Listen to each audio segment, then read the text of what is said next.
Yeah, welcome to today's episode of the Money Sense Talk Show. My name remains Alex Ihanacho. In today's episode, I'm going to be sharing with you certain ways that you can use to safeguard your savings during economic recession. Now, the world is experiencing some kind of economic shake-up. We're not really having a world recession at the moment, but we're having a lot of economic shake-ups here and there, and the world global economy is experiencing some form of heat from different angles. Now, at a point like this, a lot of people are bound to lose their savings, and a whole lot of things are bound to go wrong if you're not properly informed. If you're not properly informed, and if you're not aware of certain ways and strategies that you can use to stay safe. All right. So in this episode, I'm going to be sharing with you certain ways that you can use to stay safe and ensure that your savings not just stay safe as well, but also grow within the period. So the first thing is that you need to stay away from the news. All right, the news is something that will distract a whole lot of people right now, because people will lose touch with reality. People will feel like the world has come to an end. The world has not come to an end yet. All right, so there are still opportunities in the street, there are still opportunities in the market, there are still opportunities everywhere you know of. So you have to stay away from the news so that you can be able to maintain a clear mindset and a clear perspective of what exactly is happening around you. All right. The next one is that you have to be aware and prepared, because a lot of schemes will come up. Right, a lot of schemes are going to come up right now to persuade you to invest, put your money in one thing and cash out 100% in next minute. This is the time that unscrupulous people prey on the vulnerability of people. So you need to be aware of things that are going on. You need to be aware of the things that they call investment opportunities, and ensure that you don't put your savings, your hard-earned savings over the period, into something that will burn it. All right. The next thing you need to pay attention to is that now is not the time for a lifestyle upgrade. Right, now is not the time for a lifestyle upgrade, especially if there is a shake-up on your income, or especially if you're working in an industry that has been badly hit by the present economic situation. You need to understand that now is not the time for you to indulge yourself in certain things. Now is not the time for you to change your house. Now is not the time for you to change your car. You have to really ensure that you stabilize and go back to where you used to be and how you used to earn before you upgrade your lifestyle. The reason is so you don't upgrade a lifestyle that you cannot maintain, or you don't put yourself in a situation where you'll be financially tight, and all the best you can do will be to drain your savings to be able to sustain your lifestyle or to survive your new lifestyle. And also, at a time like this, you need to avoid surprise expenses or emotional expenses. All right, now you need to make sure that you stay away from any expenses that you don't plan for, or at this time is not the best time for you to buy things solely on emotions or solely on on feelings, or now is not the time for you to spend money because of how you feel. Now is the time for you to spend money solely based on what you need, and solely based on functionality and availability of cash. So if you have not been taking your budgeting life very seriously, now is the time for you to go in and begin to take your budgeting life very seriously, because you cannot afford to spend out of your budget this time, because anything can happen. Of course, a lot of companies are downsizing, a lot of businesses are experiencing serious shocks, a lot of goods are stuck in the high sea, a lot of borders are shut down. If you go to the airport or you're booking a flight, flights are empty. So this is a very serious case for the whole world. So you need to be sure that you stabilize yourself and find your way before within the period. That's why it's not really advisable that you spend money on emotions at this point in time. The next thing you also need to do is to cover certain expenses. So one of which is you can take a health insurance. All right, if you have not taken a health insurance, you can take a health insurance, because this time you might need to keep a tab on your health. You might need to visit the hospital a kind of more frequently to ensure that you're properly in order.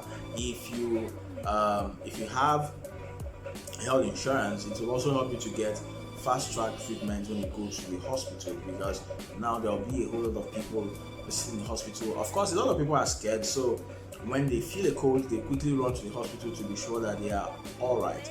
Because of that, you've experienced a swell in the hospital. So now it's time for you to ensure that your health insurance is up and running, so as for you to be able to get adequate health care when you really need it.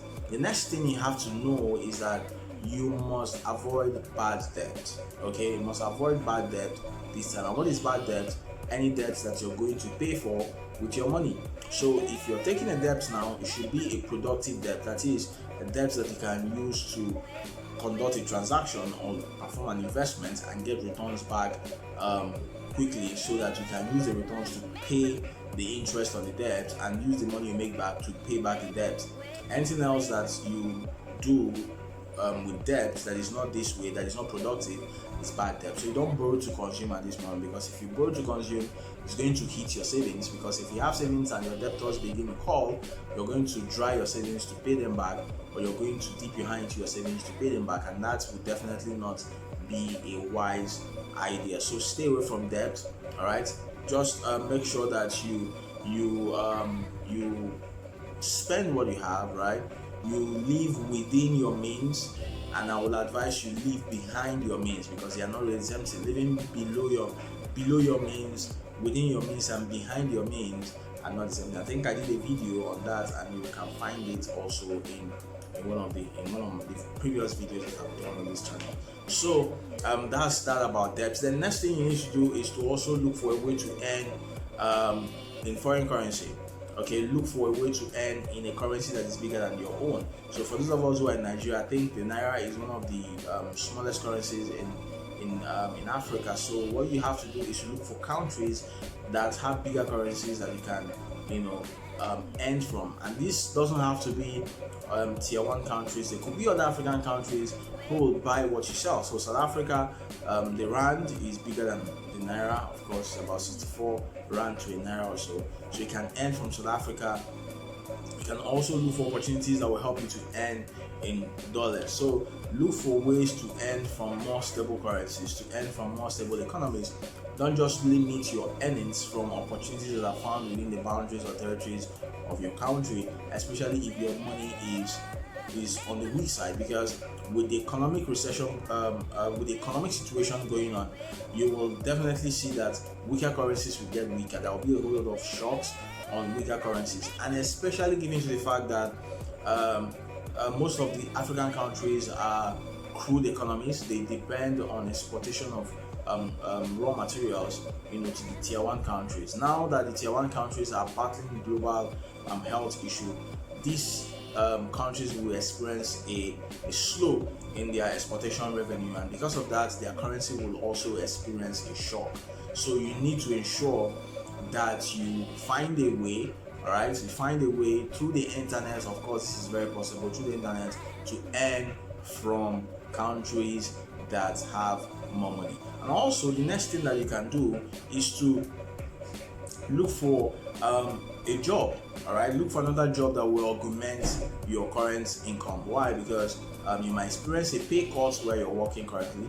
All right, you might experience some sort of job instability at the moment. So begin to look for other ways to earn more money and bring more money into your life. So if you run a business, begin to look for new avenues. Don't just say, oh, this is what I do, or this is what I've been doing, so this is what I'll keep doing. Look for other ways that you can also bring revenue into your business, because that will help to expand your cash flow opportunities. And also you can look for a different job in a different industry that can pay you more. Now, what you need to understand is that the fact that the economy is experiencing some kind of shock does not mean that there is no more money in the economy. The only thing that happens is that money has moved to a different location in the economy. All right, there are certain companies right now that are experiencing a boom. Right, there are certain, I will not mention names, but you know that there are certain industries and certain companies right now all over the world that are experiencing a massive boom. Now, if you are in that industry, you will also know that you will experience a massive boom as well in your income. So if you run a business or you do anything, look for a way that you can also tap into that program to ensure to tap into that channel of the economy to ensure that you get more money. So for example, I am currently trying to organize my money science training for doctors, right? to show them how they can also take advantage of certain global economic opportunities that are coming to them at this point in time to safeguard themselves and also to improve their money lifestyle and money habits. So you need to find a way to get yourself into those sectors. All right. So these are certain things that can help you to improve your savings at a point like this. These are things that can help you to make sure that your savings stay safe during times of economic shakeups. Until I come your way some other time, please do have yourself some money sense.